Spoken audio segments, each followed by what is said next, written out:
Dalam gelap, kita tak tahu apa yang mengintai, dan kadang yang paling mengerikan bukan hantu, tapi manusia sendiri. Selamat datang di Gelap bersama Eki. Kali ini kita akan membawakan cerita berjudul Satu Keluarga Tewas Karena Pesugihan. Di balik rindangnya lereng Gunung Lawu, tersembunyi sebuah desa kecil bernama Karangjati. Desa ini tenang, sepi, jauh dari hiruk-pikuk kota.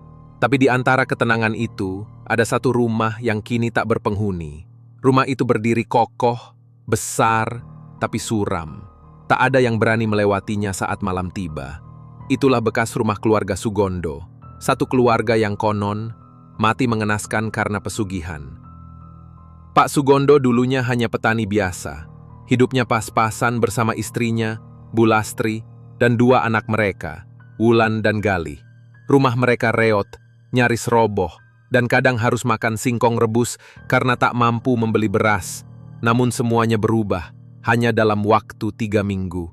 Entah dari mana, Pak Sugondo pulang membawa uang tunai, emas batangan, dan sertifikat tanah. Ia membeli mobil baru, merenovasi rumah jadi 2 lantai, bahkan sempat membangun musola kecil di belakang rumah. Warga desa tercengang, heran sekaligus iri. Ketika ditanya, jawabannya singkat. Kalau kita mau usaha keras dan berdoa, rejeki pasti datang. Tapi tidak ada yang tahu, malam sebelum keajaiban itu terjadi, Pak Sugondo sempat hilang selama 3 hari, 3 malam di hutan. Setelah menjadi kaya, keluarga Sugondo berubah. Mereka tak lagi ramah. Pagar rumah selalu terkunci, tirai jendela selalu tertutup, dan suara-suara aneh mulai terdengar dari dalam rumah saat malam tiba. Pak Darto, tetangga sebelah, pernah mendengar suara tangisan perempuan di kamar mandi. Suara itu terus memanggil, "Aku haus, darah."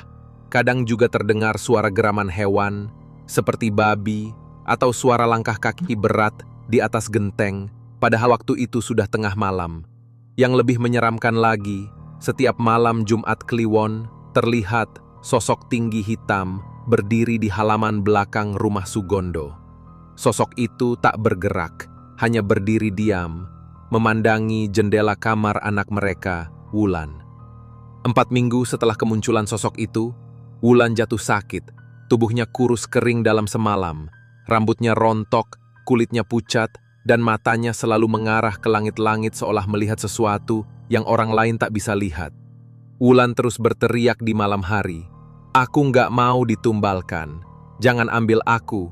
Orang tuanya malah membawa dukun dari luar desa, tapi bukannya sembuh. Keesokan harinya, Wulan menghilang. Bulastri bilang, anaknya kabur ke rumah nenek di luar kota. Tapi tidak ada yang percaya, karena malam itu beberapa warga melihat sesosok bayangan membawa karung dari rumah Sugondo menuju sumur tua di belakang rumah. 1 minggu setelah Wulan hilang, suara-suara aneh makin sering terdengar. Bau busuk keluar dari rumah Sugondo. Galih, anak bungsu mereka, selalu menangis di sekolah. Bilang dia sering diajak main oleh kakaknya yang sudah meninggal. Tak ada yang berani menegur, tak ada yang berani dekat-dekat. Tapi sampai akhirnya, malam Jumat Kliwon itu tiba. Malam paling kelam, malam terakhir keluarga Sugondo terlihat hidup. Pak Karno, seorang tukang ronda, lewat depan rumah sekitar pukul 2 pagi. Ia melihat semua lampu rumah menyala, pintu terbuka, dan terdengar suara perempuan tertawa keras dari dalam rumah. Tapi, suara itu bukan milik Bulastri. Itu suara lain, suara serak, seperti dicampur suara binatang. Ketika Pak Karno mengintip, yang ia lihat membuatnya lari lintang pukang. Di ruang tengah, duduk sebuah makhluk hitam besar, berbulu, dengan mata merah menyala, sedang memakan sesuatu dari piring putih besar, dan di piring itu ada potongan tangan manusia. Keesokan paginya, warga mendatangi rumah Sugondo karena bau busuk sudah menyengat ke seluruh penjuru desa. Setelah mengetuk-netuk dan tak ada jawaban, mereka mendobrak pintu masuk. Pemandangan di dalam sungguh mengerikan. Pak Sugondo ditemukan tergantung di ruang tengah, Perutnya robek seperti dicakar, dan di bawahnya ada lingkaran darah dengan tulisan aksara Jawa kuno. Bu Lastri berada di kamar mandi. Wajahnya tenggelam dalam ember air penuh darah. Di tangannya tergenggam sesajen lengkap dengan bunga melati dan kemenyan. Galih, sang anak bungsu, hilang. Tapi dinding kamarnya penuh coretan tangan kecil dengan tulisan, "Aku takut. Aku dijemput malam ini. Kakak panggil aku dari dalam sumur." Warga berhamburan keluar, menangis, panik. Polisi dipanggil, tapi tak ada jejak perampokan. Tak ada tanda pembunuhan dari luar. Semua kejadian seperti ritual yang dilakukan secara sadar oleh keluarga itu sendiri. Saat warga memeriksa sumur di belakang rumah, mereka menemukan sesuatu. Tali timba ditarik.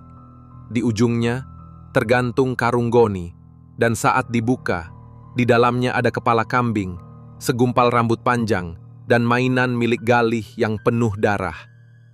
Di dasar sumur, tertempel sekari kertas plastik berwarna hitam, bertuliskan kan. Perjanjian dilanggar, tumbal tidak lengkap, keluarga dikembalikan. Rumah Sugondo kini. Tak ada yang berani mendekat. Bahkan aparat desa memutuskan untuk menutup sumur dan memasang pagar besi di sekeliling rumah. Namun, setiap malam Jumat Kliwon, warga masih mendengar suara anak kecil menangis dari dalam tanah. "Bu, aku takut. Aku kedinginan." Dan sesekali, terdengar suara tawa perempuan dari loteng rumah yang gelap itu. Mereka bilang, selama perjanjian tidak ditebus, arwah keluarga Sugondo akan tetap tinggal di sana. Terjebak, terpenjara dalam dunia yang bukan milik mereka.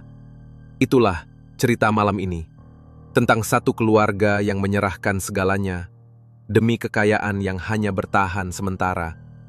Tapi di dunia ini, semua ada harganya. Dan kadang, yang dibayar bukan hanya harta, tapi nyawa. Sampai jumpa di kegelapan berikutnya. Gelap bersama Eki.